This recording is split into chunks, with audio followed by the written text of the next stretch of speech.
ہمارے کراچی آپ لے لیجئے کہ وہاں عبدالستار افغانی صاحب جو تھے وہ بہترین اس وقت تک وہ میئر تھے. پھر ابھی نعمت اللہ خان صاحب تو انہوں نے ڈیلیور کیا, لوگوں نے مانا. صوبہ سرحد کی حکومت آج آپ چلے جائیے, لوگ کہتے ہیں کہ 60 سال میں اس سے بہتر حکومت نہیں آئی. بہت زیادہ کامیابی نہ ہوئی ہو جو آئیڈیل ہوگی, لیکن اس سے بہتر نہ پہلے کوئی حکومت آئی ہے نہ اس کے بعد آئی ہے. تو میں سمجھتا ہوں کہ جو تعلیم, جہاں تعلیم بہتر ہے, دین کی تعلیم ہو یا عام تعلیم ہو, وہاں جو ہے وہ ہمارا قدم آگے بڑھے ہیں. وہ ہم پیچھے رہ گئے. جتنی تعلیم کم ہے وہاں ہم پیچھے رہ رہے ہیں, تو ہمیں تعلیم کی طرف توجہ دینی ہوگی. بہت شکریہ حافظ صاحب. میں آپ سے ایک چاہتا ہوں کہ آخری انپٹ آپ کے خیال میں کیا کرنا چاہیے؟ اس میں جو پہلی چیز ہے ڈاکٹر صاحب وہ یہ ہے کہ جو ایک بات ہم سب کو سمجھ لینی چاہیے, اور جو ہماری, کیونکہ ہم اسپیسیفکلی دینی جماعتوں کو اس وقت کر رہے ہیں کہ دیر از نو شارٹ کٹ, کیونکہ ہم ایک شارٹ کٹ میں ہیں. ہم یہ سمجھتے ہیں کہ یوں ہو جائے گا تو یہ ہو جائے گا. مطلب ابھی جذباتی قوم طیب اردگان صاحب نے اگر فلسطین کے اسرائیل کے خلاف آواز ہو تو ایسے لگتا ہے جیسے اب کچھ ہو جائے گا.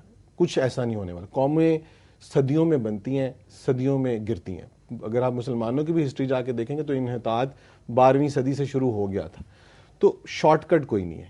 دوسرا جو میں سب سے اہم بات یہ کہوں گا کہ سیکولرز جو اسکالرز ہیں, چاہے مانے یا نہ مانے, اور میں انہیں سیکولر نہیں مانتا, پاکستان کا ہر شہری اسلام پسند ہے.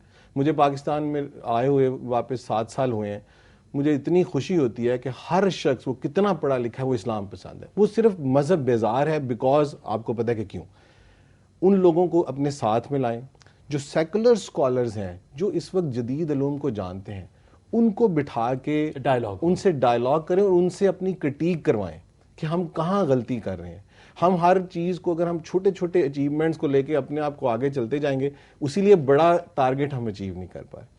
تیسری چیز ہے جو بہت ہی جو ماڈرن ٹول ہے, جدید ٹول ہے, جو کہ اس وقت پوری دنیا میں اس ٹول کی وجہ سے وہ ان کی چل رہی ہے, وہ ہے اسکولنگ. اسکولز بنائیں لیکن ٹاپ لیول کے. لوگ ایل جی ایس بھیجنے کے بجائے بیکن ہاؤس بھیجنے کے بجائے ان اسکولوں میں بھیجیں کہ یہاں میرا, کیونکہ ہر آدمی اپنے بچے کی, میں نے لوگوں سے سنا ہے, ایک اسکول ہے لاہور کا بہت مشہور کہ جی وہاں کا ماحول بڑا آزاد ہے, دل نہیں کرتا, لیکن تعلیم کا لیول بہت ہائی ہے. ہم کیوں نہیں ایک اچھے ماحول میں تعلیم کا لیول ہائی دے سکتے؟ یہ بہت بڑا ایک ضرورت ہے. ہمیں یونیورسٹیاں دینی ہوں گی جہاں پہ ہم دنیا کو جدید سب چیزوں کا تقابلی جائزہ کر سکیں. تیسرا جو لیول ہے, عوام کے ساتھ ایلینیشن نہ کریں. یہ بات شاید بہت سے لوگ نہیں مانیں گے, ٹوٹلی ایلینیٹڈ ہے ہماری مذہبی. ایک ہمارے یہاں پور فریگمنٹ ہے بہت بڑا, اس کا وہ ایک گروپ مل جاتا ہے. دیکھیں نا, جدید جو مذہبی جماعتوں کے لیڈر ہیں, آپ اگر ان کی گفتگو سنیں, میں معذرت کے ساتھ کہتا ہوں, وہ آج کے محاورے اور ایڈیم میں بات نہیں کر پا رہے. کوئی کمیونیکیشن نہیں ہے. وہ ثقیل الفاظ کو یوز کرنے سے سمجھتے ہیں کہ شاید میرا علم ظاہر, جبکہ آپ کو اس لوگوں کو کیوں, نوجوان نسل کٹ گئی ہے اس وجہ سے. اور نوجوان نسل حالانکہ بہت پوٹینشیل ہے. پاکستان کی نوجوان نسل کو میں نے دیکھا کہ ایکسٹریم پوٹینشیل ہے. مطلب اگر یہی لوگ باہر جاتے ہیں, میں جب خود وہاں یونیورسٹیز میں پڑھتا تھا, اتنا زبردست ہم لوگ پرفارم کرتے ہیں کہ وہ حیران ہو جاتے ہیں.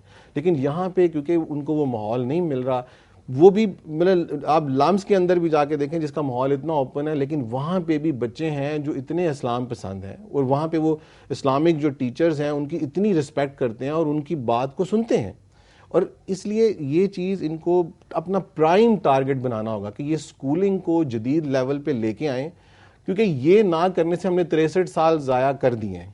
اور جو سیکولرز ہیں ان سے بالکل کوئی نفرت نہ کریں, وہ لوگ اس ملک کے حصہ ہیں, محبت کریں ان سے اور ان کے ساتھ اور وہ مذہب بیزار ہیں. اور اس مذہب بیزار کیوں ہے؟ مذہب کی کوئی خاص تعبیر ہے جو ان کے خیال میں ان پر ٹھونسی جاتی ہے تو وہ اس سے بیزار ہوتے ہیں. خواتین و حضرات, پروگرام کا وقت ختم ہو رہا ہے.